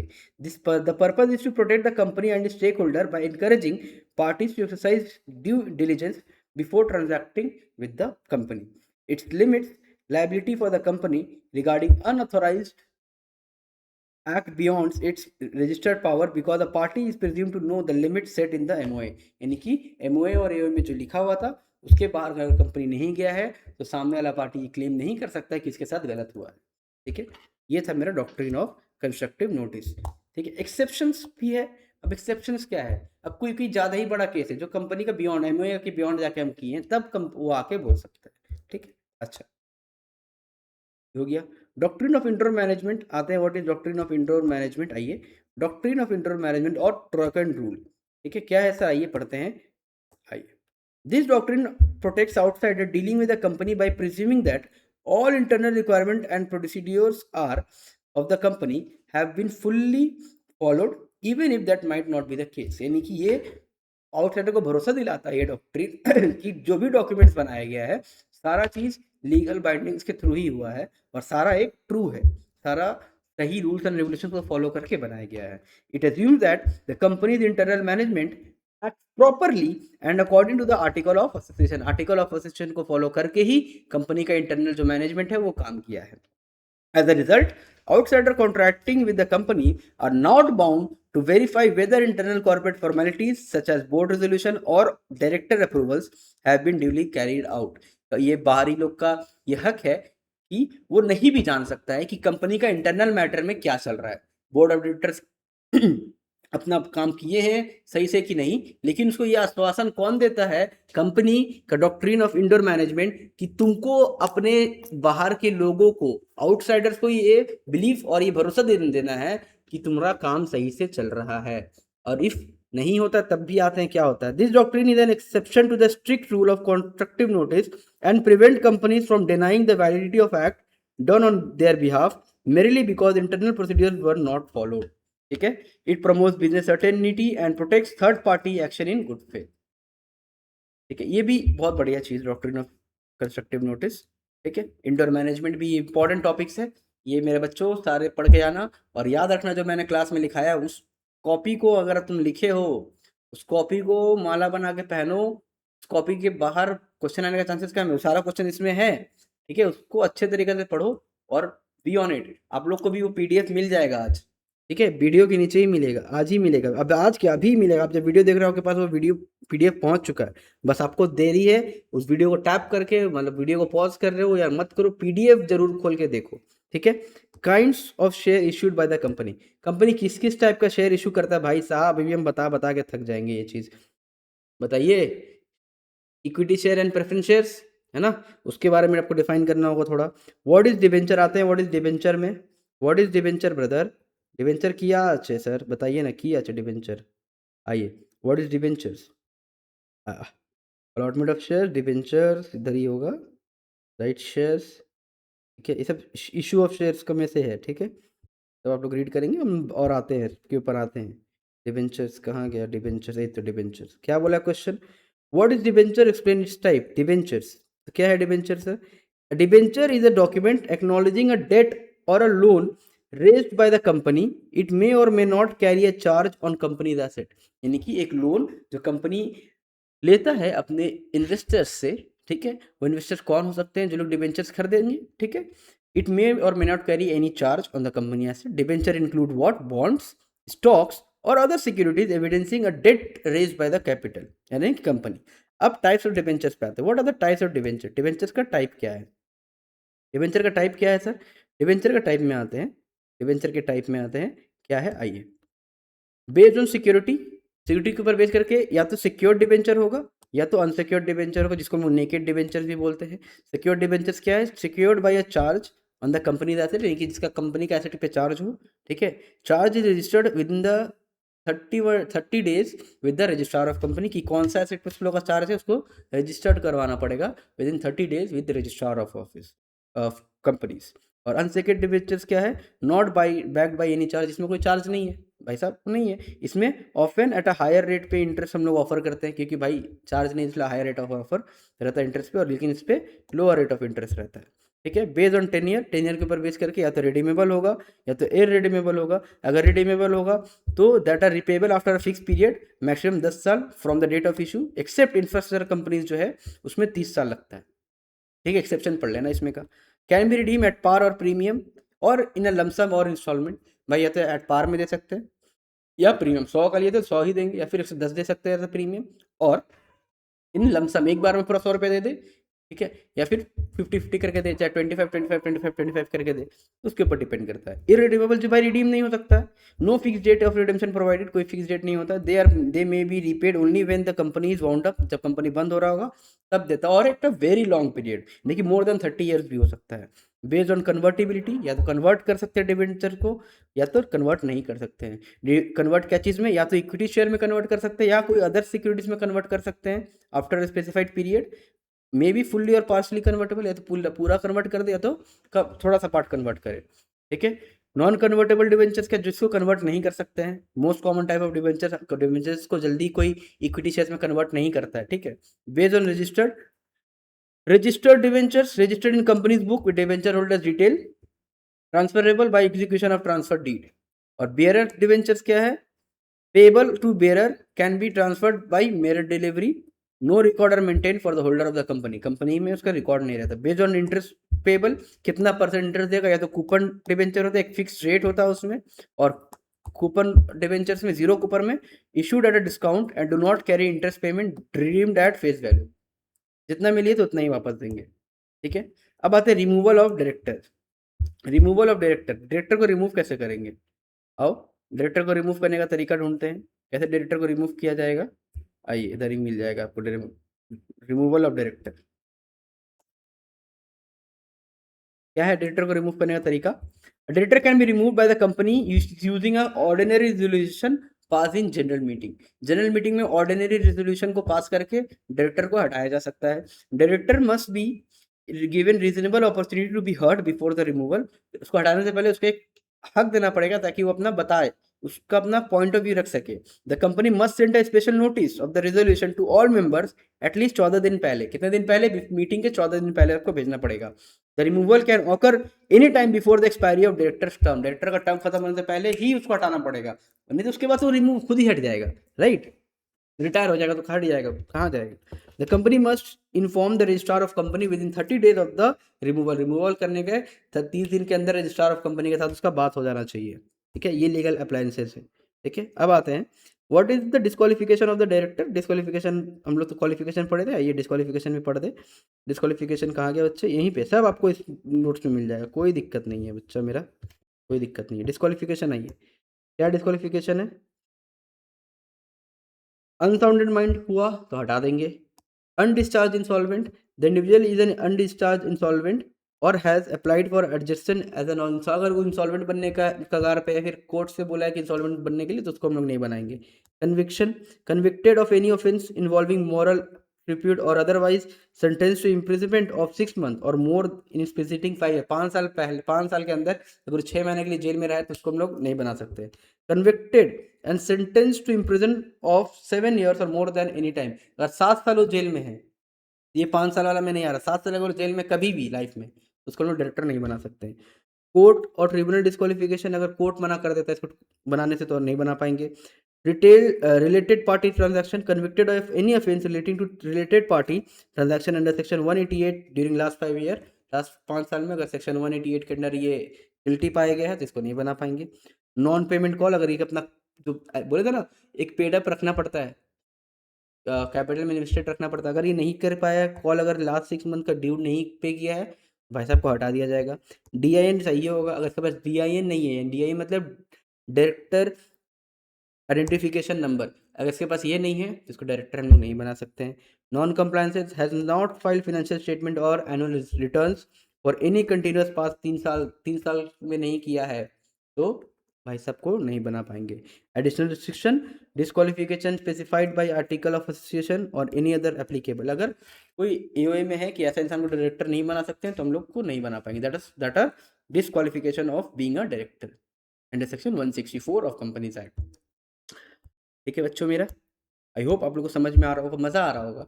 एक्चुअली मज़ा क्या आएगा, आप लोग सबका एग्जाम है, सब टेंशन में होंगे, लेकिन ट्राई करना चीज़ों को समझ के लिखने का, और कुछ जगह में प्रोविजंस जहाँ हैं वहाँ पे बना के ना लिखो, थोड़ा लाइन बाय लाइन लिखो तो ज़्यादा बेटर मार्क्स मिलेगा। और अभी से आपके पास बहुत टाइम है, आपको अगर सही से अपना लॉ का तैयारी करना है, आपको मिनिमम 3 to 4 days लगेगा।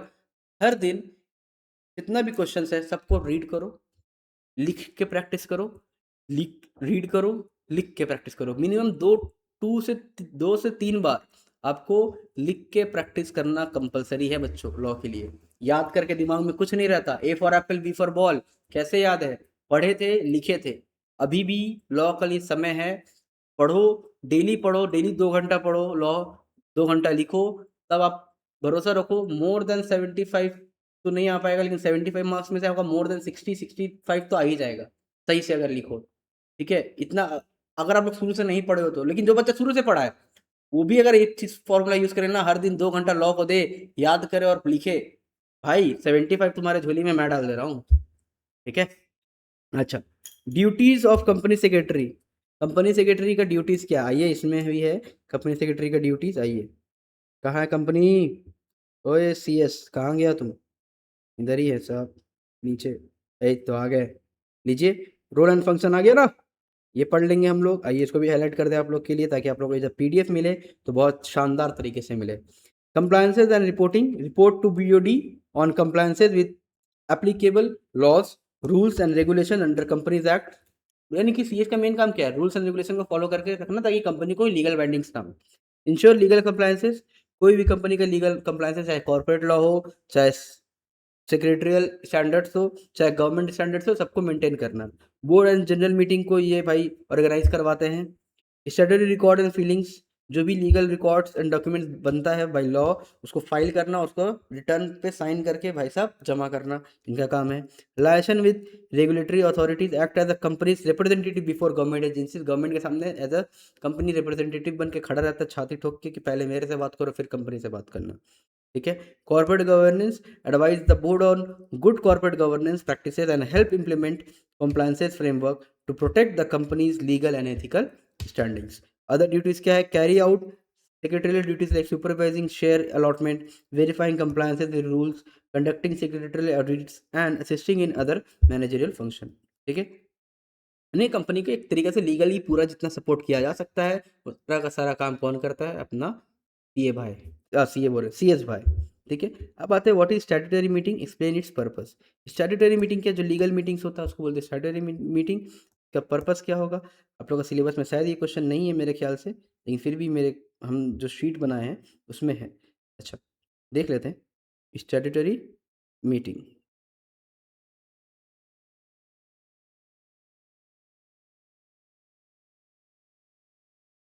नहीं, आप लोग के इसमें स्टैट्यूटरी मीटिंग नहीं है। ठीक है, अच्छा, आते हैं, इस क्वेश्चन को हम इरेज कर दे रहे हैं आप लोग के लिए। ठीक है, क्वेश्चन हम लोग को पढ़ने की जरूरत नहीं है उतना, अभी आप टेंशन लेके नहीं करना। बोला ना, जब ये शीट मिलेगा आपको एकदम फुल फ्लेज मिलेगा कि आपको जितना पढ़ना उतना ही पढ़ना, आप लोग को टेंशन ज़्यादा लेके नहीं पढ़ना है। What is annual general meeting and its importance, ये हम पढ़ा चुके हैं भाई साहब, अभी तो पढ़ाया कुछ देर पहले, है ना, अभी पढ़ाया हूँ कुछ देर पहले। ठीक है, नेक्स्ट आते हैं एक्स्ट्राऑर्डिनरी जनरल मीटिंग, ये भी पढ़ा दिए हैं सर आप, ये भी पढ़ा दिए हैं, इसको छोड़ देते हैं। Explain the concept of managerial remuneration, आइए मैनेजरियल रिम्यूनरेशन पे आते हैं। मैनेजरियल रेम्यूनरेशन, मैनेजरियल रेम्यूनरेशन क्या हुआ, एनीवन, नहीं हो आप लोग, पता है मेरे को आदत हो गई क्लास में पूछने का। आइए,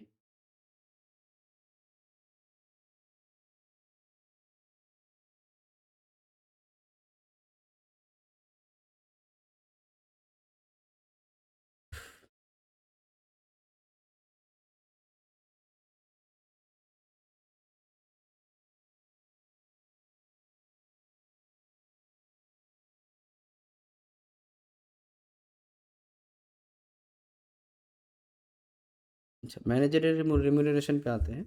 तो अच्छा, मैनेजरियल रेम्यूनरेशन मतलब मेरे को हर मैनेजर को किस तरीके का रेम्यूनरेशन मिलना चाहिए।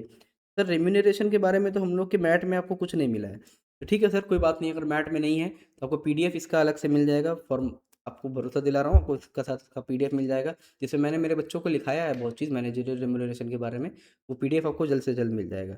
ठीक है, आते हैं what is operation and management, ये आपको ज़रूरत नहीं है। ठीक है, what is audit and of companies act, ये भी आप लोग का नहीं है। ठीक है, short note on corporate social responsibility, ये मैं पढ़ा चुका हूँ। As per legal provision discuss appointment of women director, आइए वुमेन डायरेक्टर, ये मेन चीज़ है, ये बहुत बढ़िया चीज़ है, और एक बार ये पढ़ के जाना भाई साहब, ये अगर पढ़ लिए तो बेटर है। वुमेन डायरेक्टर क्या है, वुमेन डायरेक्टर कौन है, वुमेन डायरेक्टर, वुमेन डायरेक्टर मतलब औरत, औरत को डायरेक्टर बनाना क्या ज़रूरी है सर, हाँ सर बहुत ज़रूरी है।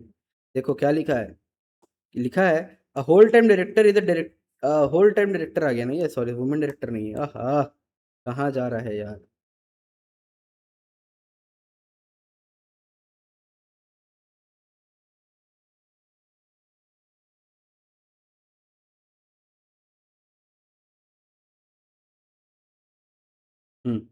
वुमेन डायरेक्टर, आइए क्या है women director, definition, a director who is a female is called women director.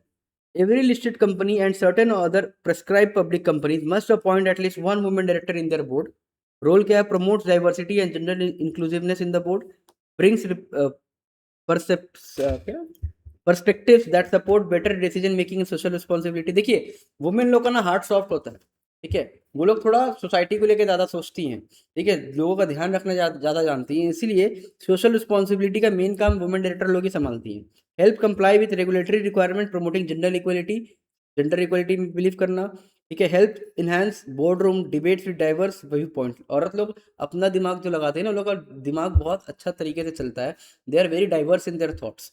तो अगर कोई टॉपिक चल रहा है उसको सही दिशा देने में औरत लोग बहुत ज़्यादा मदद करते हैं, यानी कि वुमेन डायरेक्टर बहुत ज़्यादा हेल्पफुल होती है। अपॉइंटमेंट कैसे होता है वुमेन डायरेक्टर का? रिक्वायरमेंट देखो, every listed company and other classes of public company are required to appoint at least one women director, मेरा रहना ही चाहिए, ठीक है। पर्पस क्या है, सॉरी प्रोसेस क्या है? Appointment made by share holder or board of directors as per articles of association and applicable law. Purpose to promote gender diversity and equal representation on company boards, ठीक है। अच्छा, ये हो गया। नेक्स्ट है brief discuss the provision under which company can buy back this share. Sir buy back this shares यानी कि issue of shares में चले जाते हैं। बाई बैक करती है ना कंपनी शेयर, ये देखो कंपनी जब बाई बैक करती है शेयर, क्या क्या उसको मान के चलना पड़ता है। आइए आइए बाईबैक पे चलते हैं, की प्रोविजंस पे चलते हैं। Company must have adequate profit for free reserve for buyback, ठीक है, उसके पास फ्री रिजर्व होना चाहिए और एक एडुकेट प्रॉफिट होना चाहिए कि बायबैक कर सके। Buyback can be from existing share holders और open market under prescribe regulation. Maximum buyback का लिमिट कितना? 25% of the total paid up capital and free reserve. Buyback must be authorise by the article of association and a special resolution. Company can not buy back share if it is defaulted on payment of dividend debenture और statutory dues. अगर कोई dues है company के ऊपर, उससे पहले वो उसको क्लियर किए बिना वो क्या नहीं कर सकता? बायबैक नहीं कर सकता है। Buyback can not be funded by debenture और प्रेफरेंस शेयर्स, ठीक है। After buyback the company must reduce share capital accordingly and file necessary return with ROC. Impact क्या पड़ता है? Reduce outstanding shares, potentially increases EPS and market value पर share. अगर buyback करने से क्या होता है? दो चीज़ होता है बहुत इंपॉर्टेंट, वो है ईपीएस बढ़ जाता है और मेरा मार्केट वैल्यू पर शेयर भी बढ़ जाता है, ठीक है। ये हुआ मेरा क्या चीज़ आपका इसके बारे में। 18 नंबर क्वेश्चन। 19 में क्या है? Discuss the legal provision to lift the corporate veil. अरे मेरे बच्चों, ये तो हम लिखवाए थे आप लोग को। क्या था कॉर्पोरेट वेल को लिफ्ट करने का? देख लो, कॉर्पोरेट वेल को लिफ्ट करने का लीगल अप्लायंसेस और प्रोविजंस क्या था, ये प्रोविजन के साथ आप लोग लिखे थे, याद है? अच्छा देख लो, कॉर्पोरेट वेल कहाँ गया?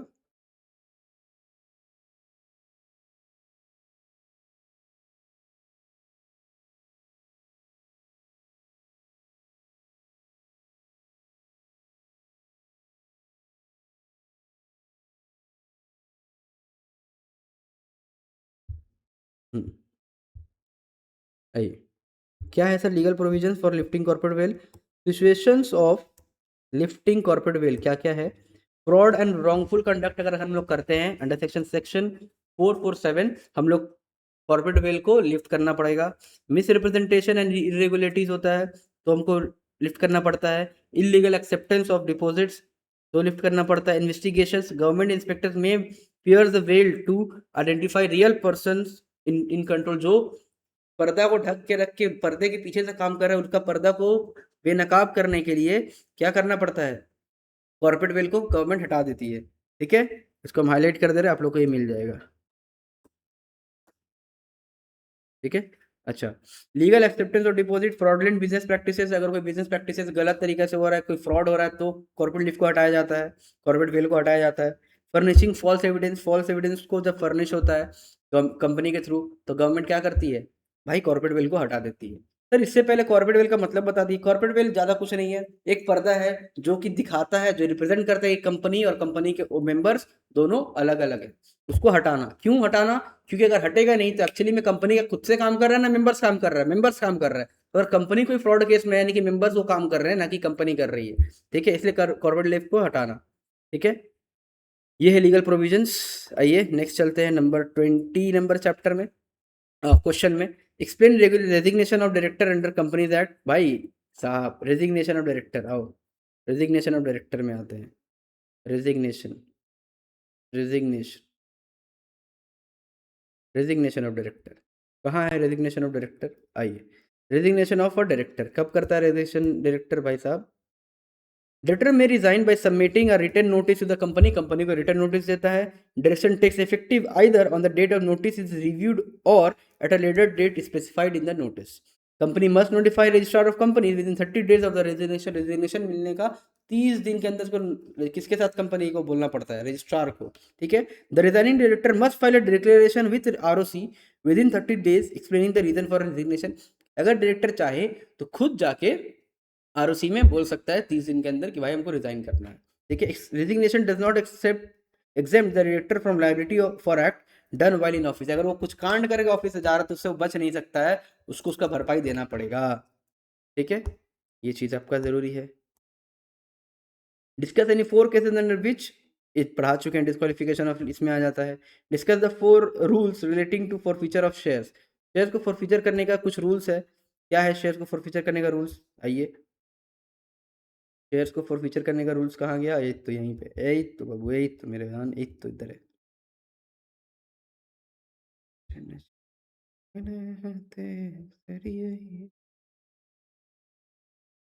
आ जाओ। क्या है फॉरफीचर? देखो लीगल पढ़ लेते हैं, पूरा ही पढ़ लेते हैं, अंडरलाइन कर दें। हाँ, हेलो, क्या है बाबू? The forfeiture is the process by which a company cancels shares if the share holder fails to pay calls और other money due on shares within the specified time. अगर time पे payment नहीं देते तो company क्या करती है? Share को फॉरफीट कर देती है, ठीक है। प्रोसीड्यूर क्या है? The company serves a notice to share holder requiring payment within a specified time frame. Company बार बार आपको नोटिस भेजेगी, आपसे बात करने की कोशिश करेगी कि आप पैसा पे कर दें। If payment is not made, अगर पेमेंट नहीं होता तो बोर्ड में pass a resolution to forfeit the shares, ठीक है। Forfeited shares become property of the company, company का प्रॉपर्टी बन जाती है। And share holder loses his membership. The company may later the forfeited share to other person, reissue कर देता है, ठीक है, रीइश्यू कर देता है to recover dues. Legal consequence क्या है? The share holder loses all rights in the shares including dividend and voting. The company retain the money already paid on the forfeited shares but may be liable to refund excess if share are reissued at a lower price. अगर share को lower price में बेचे हैं, company को उसको वापस देना पड़ता है। जो शेयर एक्चुअली देती नहीं है कंपनी, कंपनी भी तो चालू है भाई, तुम भी इसके साथ कर सकते हो क्या गेम? वो नहीं कर सकती है। अच्छा, define postal ballot, what are the business to be discussed using postal ballot. Sir postal ballot तो आप करवाए थे क्लास में, बहुत तगड़ा करवाए थे। आइए, पोस्टल बैलेट क्या है? पोस्टल बैलेट क्या है sir? Postal ballot, postal ballot is mandatory for specific types of business declared by the central government। यानी पोस्टल बैलेट एक तरीका है वोटिंग का, ठीक है। मीटिंग में जो वोटिंग होता है, वोटिंग का एक तरीका है पोस्टल बैलेट, ठीक है। It may also be use voluntary for any items of business other than ordinary business और those where directors or auditors have a right to be heard at a meeting। Companies having more than 200 members must transact specified business only by postal ballot। जिसका 200 से ज्यादा member है वो लोग को postal ballot के through ही करना चाहिए कोई भी decision. One person company and companies with up to 200 members are exempted from postal ballot requirement. उन लोग को 200 से ज्यादा जिसका मेंबर नहीं है उसको क्या, वो पोस्टल बैलेट नहीं भी करेगा, चल जाएगा। टाइप्स ऑफ बिजनेस क्या क्या जो मैंडेटरी पोस्टल बैलेट में है, यानी कि मेरे क्वेश्चन का पार्ट 2 का बात पूछ रहे हैं। पार्ट 2 का आंसर ये है बच्चा मेरा, क्या है? कुछ कुछ है, आप देख लो।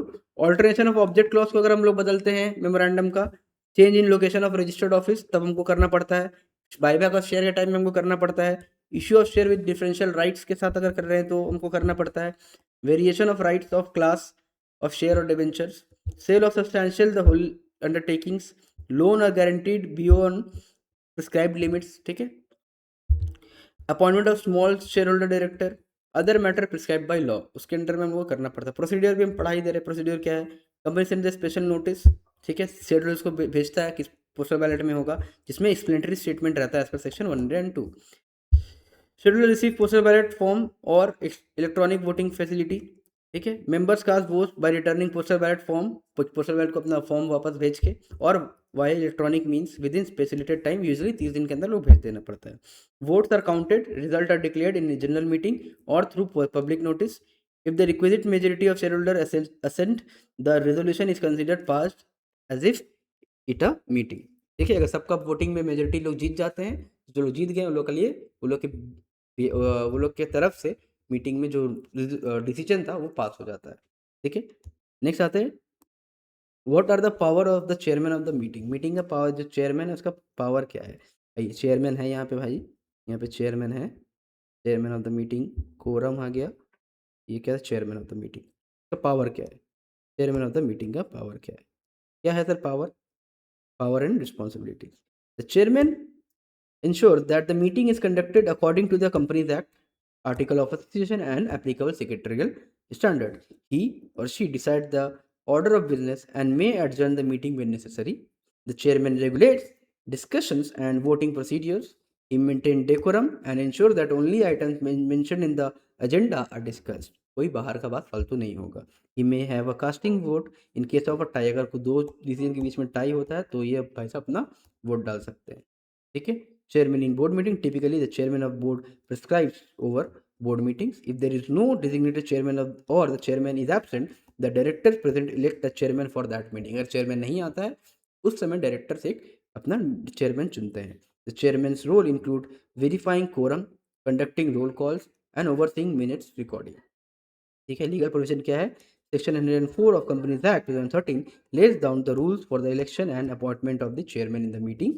Secretarial Standard 2 issued by ICSI provides detailed guidance on the chairman's role in general meeting. Articles of Association may provide additional or stricter provisions. ठीक है. ये था सर मेरा चेयरमैन के बारे में.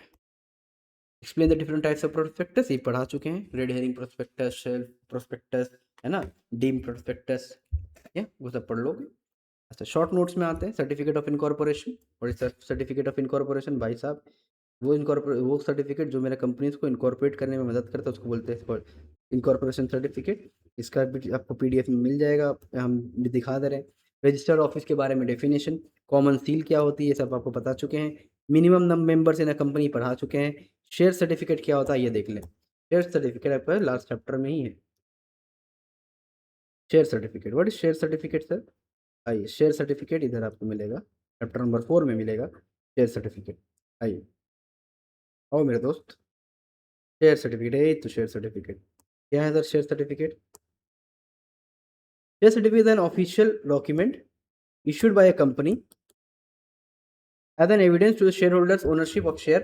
अरे भाई साहब, अभी हम लोग जब शेयर खरीदते हैं हमारे ईमेल में मैसेज आ जाता है कि इस कंपनी का आपके पास इतना शेयर्स है, आपका नाम और आपका पैन कार्ड के साथ सारा डिटेल्स आ जाता है. ये पहले डॉक्यूमेंट फॉर्म में मिलता था, उसको हम लोग बोलते हैं शेयर सर्टिफिकेट. अभी डिजिटल मिलता है, उसको हम लोग जो पहले डॉक्यूमेंट मिलता था उसको हम लोग बोलते थे फिजिकल शेयर सर्टिफिकेट. और जो अभी मिलता है वो है डीमेट शेयर सर्टिफिकेट. राइट, यही है. जस्ट थोड़ा सा डेफिनेशन और थोड़ा बहुत कंप्लाइंसेस आप लोग याद कर लो, बहुत बढ़िया चीज़ है. ठीक है. कॉल्स इन एडवांस उसी में है. 4 फीचर पढ़ा चुका हूँ. बोनस शेयर्स, जब बोनस करती है इसका लीगल अप्लायंसेस आप लोग पढ़ो, इसमें पीडीएफ में आपको मिल जाएगी. प्रॉक्सीज पढ़ा चुका हूँ, पढ़ा चुका नहीं, प्रॉक्सीज यहाँ पे आइए. प्रॉक्सीज मीटिंग में मेरा प्रॉक्सीज आता है. प्रॉक्सीज मतलब मेरे जगह कोई और आना, मैं नहीं जा पाऊंगा भाई मीटिंग में, मेरे पास टाइम नहीं है, मेरे जगह कोई और जाएगा, उसको बोलते हैं हम लोग प्रॉक्सीज. तो राइट टू अपॉइंट प्रॉक्सीज, किसी है जितना भी जो भी मेंबर है उसके पास प्रॉक्सी देने का राइट है. लिमिटेशन ऑन प्रॉक्सी अपॉइंटमेंट क्या है. A proxy can not represent more than 50 member. एक प्रॉक्सी 50 मेंबर से ज़्यादा रिप्रेजेंट नहीं कर सकता है. The total share holding of all member represented by a proxy should not exceed 10% of the companies total share capital. If a proxy member If a member holds more than 10% share, they can appoint only one proxy who cannot represent any other member. अगर 10% ज़्यादा है मेरे पास share capital तो हम एक ही proxy रख सकते हैं जो और कोई मेंबर को रिप्रेजेंट नहीं कर सकता है. ये सारा राइट्स एंड लिमिटेशंस है, पूरा एकदम अच्छे तरीके से करवाया हुआ चीज़ है भाई साहब. अच्छे तरीके से पढ़ो, आप लोग को और वीडियोस मिलते रहेगा इस तरह का क्या, इससे बेटर वीडियोस आप लोग को और मिलते रहेगा. लेकिन अभी हम लोग सिर्फ एग्जाम ओरिएंटेड है तो हम लोग ये नहीं, मैं आपको टाइम वेस्ट नहीं करना चाहूँगा. मैं सिर्फ ये चाहूँगा कि आप लोग ये 2 घंटे 1 डेढ़ घंटे का वीडियो देख लो. 1 डेढ़ घंटे का वीडियो है, ज़्यादा बड़ा होगा नहीं आई गेस. ठीक है. ये आप लोग को सिर्फ एग्जाम ओरिएंटेड है भाई. मैं इसमें कोई कॉन्सेप्ट चीज़ नहीं समझाने वाला हूँ, ना ही समझाया हूँ अभी तक. आपको क्वेश्चन आंसर, आपको ये क्वेश्चन पढ़ना है, इतना लिखो काफ़ी है, वो आप उस तरीके से जा रहे हो. ठीक है. कोरम्स ऑफ मीटिंग, मीटिंग का कोरम्स के बारे में यहाँ पे देख लो, मैं आपको दिखा रहा हूँ. कोरम्स ऑफ मीटिंग दिया हुआ है, एक तो देखो कोरम्स ऑफ मीटिंग. बहुत चीज़ डिटेल में पढ़ाया हूँ क्लास में. अब पढ़ाऊँगा तो आप भी पागल हो जाओगे, समझ में भी नहीं आएगा. जो पहले का पढ़ो वो भूल जाओगे. ठीक है. Quorum of meeting, quorum in general meeting as per section 103 the companies का अलग अलग कोरम है, देख लो. Private company minimum 2 member personally present होना चाहिए. ठीक है. पब्लिक कंपनी में जिसका 1000 तक मेंबर, उसमें 5 मेंबर्स को आना पड़ेगा। इसमें 1001 से लेके 5000 तक मेंबर है, उसमें 15 मेंबर्स को आना पड़ेगा। जब 5000 से ज़्यादा है, उसमें मिनिमम 30 लोग को आना ही पड़ेगा। इस 30 लोग 30 मिनट के अंदर प्रेजेंट नहीं होते हैं, ये कोरम अगर फिल नहीं होता है विदिन 30 मिनट्स, तो मीटिंग को अजर्न और या फिर कैंसिल भी कर दिया जाता है। ठीक है। कंपनी सेक्रेटरीट का फंक्शंस और उसके बारे में पढ़ा चुका हूँ। इंडिपेंडेंट डायरेक्टर कौन होता है, स्पेशल फील्ड वाले, वो भी पढ़ा चुका हूँ। कॉर्पोरेट वेल क्या होता है, ये भी आपको बताया। ठीक है। Holding company and subsidiary company के बारे में बता चुका हूँ। एनसीएलटी के बारे में बता चुका हूँ। तो बाबू, अब आप लोग को सिर्फ पढ़ना है। क्या करना है? सिर्फ पढ़ना है। ये वीडियो देखो। वीडियो एक्चुअली आपके लिए ज़्यादा प्रोडक्टिव इसलिए नहीं है कि अगर आपको समझना है, अगर आपको इस चीज़ को पढ़ना है, लॉ के पेपर में अच्छे मार्क्स से पास होना है, तो go for this questions. I think ये most of the syllabus cover कर देती है, 90 to 95% सिलेबस, या फिर 100% भी पकड़ के चलो। ये सारा पीडीएफ जो है, ये आपका सारा चीज़ का क्लियर सपोर्ट कर देता है। प्लस ये पीडीएफ के साथ आपको सारा चीज़ मिल जाएगा, जितना भी डॉक्यूमेंट्स है सारा चीज़ मिल जाएगा। तो guys, don't waste your time. अभी भी टाइम है, गो एंड स्टार्ट स्टडिंग। आपके पास बहुत टाइम है। All the best, take care. और अपना लाइफ का फैसला खुद करना है, तो लॉ को लेके सीरियस हो जाओ। और मिलते हैं अगले क्लास में। ठीक है, तब तक के लिए goodbye, see you, and happy Republic Day to all. Bye guys. All the best for your exams.